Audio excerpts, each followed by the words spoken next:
Hi everyone. For those of you wondering how to get your handmade items into an Amazon fulfillment center, I'm going to walk you through the process. This way, you can change your FBM or Fulfilled by Merchant items into FBA or Fulfilled by Amazon items. Or, if you're just thinking about getting started with Amazon Handmade, we'll give you an idea of how to get your items into their warehouse.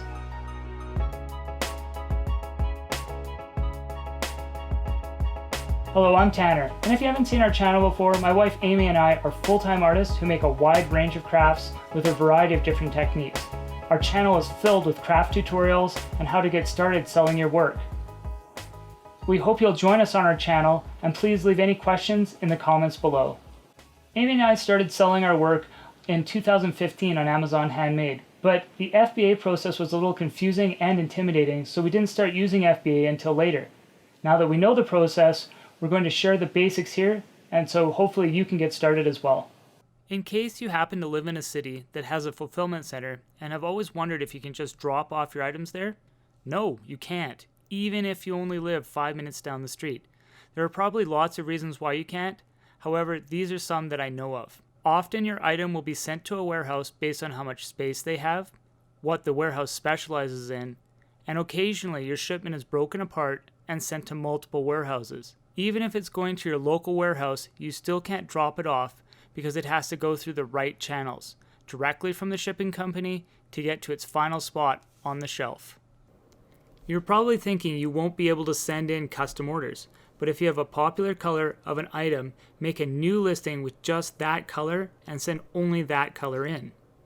For example, if you have a style of best-selling earrings and you offer 5 different colors of stones or beads on the same listing, and your best seller is blue, make a completely new listing for just the blue and send that in. Who knows what the future may hold? You may want to be prepared to offer FBM as well as FBA. We have had check-in times at Amazon running up to 4 weeks during peak seasons as well as during the shutdown from the pandemic. Now first decide what products to send. These are the ones we've selected to start with. I'm in our Amazon dashboard and we've already added the inventory. So I'm going to select what we've added so far. You can always add more later. So as you can see, I have 2 in stock of this particular item, but this is not how many I'm actually sending, and this is not where you decide that. So I've just selected it and I'm adding it to my shipping plan, and I'll decide the quantity later. Next, we select the action dropdown. It says action on all 5, but that's just because I have 5 items. It could be 30. Then click Send and Replenish Inventory. And on this screen, there's not much to click on, so all you have to do is click Yes, Continue. It will bring you to this screen, which is where to disclose if there's any hazardous goods or if there's any batteries. So for your handmade items, either of those are probably fairly unlikely, but you do have to go through each item the first time you send it in, and just click no on both of the following, providing that's true. This step's pretty easy, but it can be pretty tedious as well. If you have, say, 100 items that you wanted to send in for your first batch, you have to keep in mind you have to budget this time in, because depending on your internet connection and your Amazon cooperation that day, it can be fairly time consuming. Once that's complete, all you need to do is click Save and Continue. Do not click the checkboxes, as that's for actually removing your SKU from Amazon. For whatever reason, it's on the same screen, but just don't click it. Next, you'll get to the Send and Replenish Inventory, Create a Shipping Plan screen. So if you're doing what we're doing here, which is just starting a new shipping plan, you would click on the top or default. And if you're adding to an existing, you can click on that and add more inventory. Then over here, if you're sending multiple items that are different, you'd click the first one, which is individual. And if you're sending multiple items that are the same, you'd click the second option. Now click Continue to Shipping Plan, and this will take us into our shipping plan. In this case, it's asking for all of the measurements and weights of the items, but what's important to keep in mind here is that's after it's packaged. So not your individual item, like not how big is your earring, how big is the box that your earring's in, and how much does that weigh. So at this point, I'm going to take you in and show you how we package some of our items to give you an idea. So I'm going to go over some packaging right now. According to Amazon, your item needs to survive a 4-foot drop without getting broken or damaged, and so you want it to arrive to your final customer in the same condition as you sent it to Amazon in. So when you're packaging your item, remember that there could be 8 to 10 people touching the item at some point in some way, whether it's the UPS driver or the person that's sorting it at Amazon or the person that's picking it at Amazon once it's sold, etc. So you want to make sure that you're packaging in such a way that that packaging will hold up for this whole route that the package is going to go through before it reaches your customer. So when we're doing our jewelry, we use a slightly larger box than what we need. This is a pair of earrings, for example. And what we put in here is a sticker saying that it's handmade. You definitely want to identify that in some way if you can, whether it's on the box or inside with a card, just so the customer knows this is actually a handmade piece. And then we also want to make sure that the box is big enough for the UPC label and it's not bent or folded or crinkled in some way, because you don't want it to get hung up at Amazon, as they will stick it under who knows what, or it'll get lost. So you want to make sure that you have this exactly right once you've sent it. So our next item is fluting, cardboard fluting. This is a 6-inch fluting. There's different sizes. And what we use this for is for items that don't fit in boxes, like this one, for example. So we tissue wrapped the item and then put the fluting around it, and then we're going to heat seal it as well. So it says a nice package. The item's not going to get damaged, whether it's at the warehouse, on the way to the warehouse, or on the way out from the warehouse to the customer. And so we also use this fluting additionally when we're doing our overall package, where we're putting all the pieces, all the handmade pieces into a bigger box to send it to Amazon. We use the fluting to fill in the negative space to keep items from shifting or keep items separated so that there's not any damage on the way there. Another reason that the handmade card is important is because a lot of customers don't realize necessarily that they bought a handmade item, or the item was handmade here in North America in most cases, or wherever it was made, but mainly they're not realizing that they are actually getting something that's handmade. So when they receive it, they may start comparing it to something that's mass produced, and you don't want them to do that. Next, I'm going to walk you through a simple demonstration of how we heat seal an item. In order to do that, you're going to need some poly bags. There's all kinds of different ones, different shapes and sizes. These ones are pretty large, but for jewelry and that kind of thing, we use, of course, much smaller ones. If you don't have the setup for heat sealing, or you don't want to heat seal, you can also use these clear stickers that we have here. You just get a big roll of them off Amazon, incidentally. And these are great for just making a nice professional finished looking seal without heat sealing. We use these labels from Amazon with our laser printer. The labels you choose have to be semi-permanent. These ones don't peel off too easily, so they're a good choice. I'll put a link in the description below. Okay, so this is our heat sealer. It was an inexpensive one that we got off of Amazon. It works all right. There's quite a variety on there, so you can pick one out and try them out. So all we do is just kind of line it up along the edge, relatively close, but not at the exact edge, because if you get it too close, you can easily cause a hole in the plastic. And then it depends on the plastic. This plastic's a little thicker. We use it for all kinds of different stuff, so we wanted one that was a little bit thicker and could hold up really nicely. So I had to just give it twice over there. However, as you can see, it creates a nice edge on there, and it's nicely sealed now. And so the next step will be to take the heat gun and actually shrink wrap it.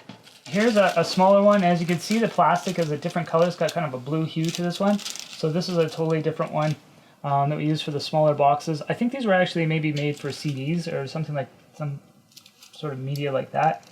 And we just bought them based on the size. And that one cuts through quite a bit easier than the other one. The next step is to take your heat gun. This one we bought for like $12 like 15 years ago, so you don't need anything fancy. Put it on a low heat, and then just carefully move the item around as the plastic shrinks.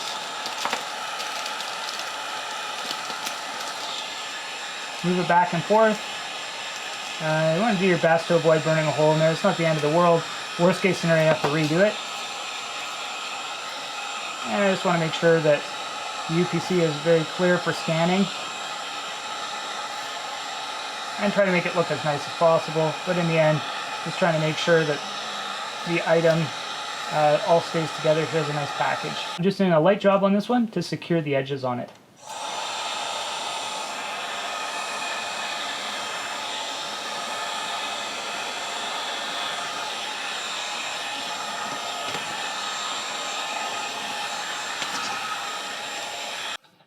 I have seen also that Amazon in many cases requires you to stick the UPC right to the product. So in this case, because we're not going to put it right on our handmade item, we put it on the packaging and then put the shrink wrap over top of the packaging to make sure there's no way for it to become separated. While you can add thank you cards and instructional care cards, you can't include any information that directs the customer away from Amazon to buy on your own website. You also can't ask directly for a 5-star review, but you can have a card that asks them just to review the product if they liked it. Okay, let's head back to Amazon Seller Central. Here we're adding in our weights and our dimensions for each item, and then make sure that you click save every time that you finish per item, because otherwise it will delete them all and you'll have to start over again. And that can be fairly time consuming. Here we're adding in how many of each item we're sending. So I mentioned this before, this is where I would decide how much I'm going to send. And I had forgot to click save on this one, so it popped it back up, I guess. But what we're doing here is we're adding in the quantity that we're actually sending to Amazon. When you're done, you just click continue at the bottom right, and this will take you into the product preparation stage. And you start off with who preps. So it's set to applies to all. You just click on that drop down menu and you select between who preps Amazon or merchant, in this case merchant, and then we click on apply to all and select no prep needed from the drop down as you're preparing everything for Amazon in this case. Press continue and we're on to label products, and in this case what we're doing is we're printing off all your UPCs for each item. Because your items are not in the fulfilled by Amazon catalog, it will be printing a UPC for each one. So now we're in the review shipment screen, and this is where you say I've got everything how I want it. I've got the quantities and the items in there that I want to send. They're telling you where it's going to be sent, and then you click approve and continue, and you cannot go back and add more items or remove items at that point. It's very difficult from there, so you definitely want to be sure you've got everything how you wanted it. In this case, we haven't finished our shipment yet, so I'm not going to click approve and continue right now because we're not quite ready to send that. After you've added everything to your shipping plan and approved it, you're ready to ship. It is a good idea to use Amazon's built-in UPS label generator, as you get a much better rate by doing so. One more piece of advice. If you're making heavy items such as home decor or candles, you don't want to send in over 50 pounds in a single box. To be on the safe side, stay around 45 to 46 pounds unless it's a single item that weighs more than 50 pounds. Amazon will reweigh the box and check to see if you break their 50-pound rule, and will charge you if you do. You also don't want to go over the max box dimension, which is 25 inches on any one side. Also, when packing your box to send to Amazon, do not add packing peanuts, shredded paper, or any other small loose packaging. This can result in a long check-in process. Additional packaging would include something like this bubble wrap. This stuff we got from Home Depot, so it's a bright orange, but you can go with the traditional clear. It doesn't really matter though, because Amazon is pretty much just going to recycle it when they get it. So whatever is the cheapest, we often reuse packaging that we've received from Amazon or other places when we've made our own shipments, and just to make sure that there's extra padding in addition to the fluting if we need something soft or maybe right on the top or bottom of the box. We also reinforce the corners with the fluting too. That's another really good tip for putting together your packages, just in case someone drops it at UPS or even in the warehouse. Also, when you print off your label through the Amazon dashboard, you'll get two pieces of paper. One is your actual shipping label, and one is the label that they use to scan it in at the fulfillment center. Make sure you put one on either flap of the box, and not in a place where it'll be cut through by accident by someone working at Amazon, or if someone else has to open the box somewhere in the middle of the process. If you found this video helpful, please subscribe and leave your comments below. We'll see you in the next video.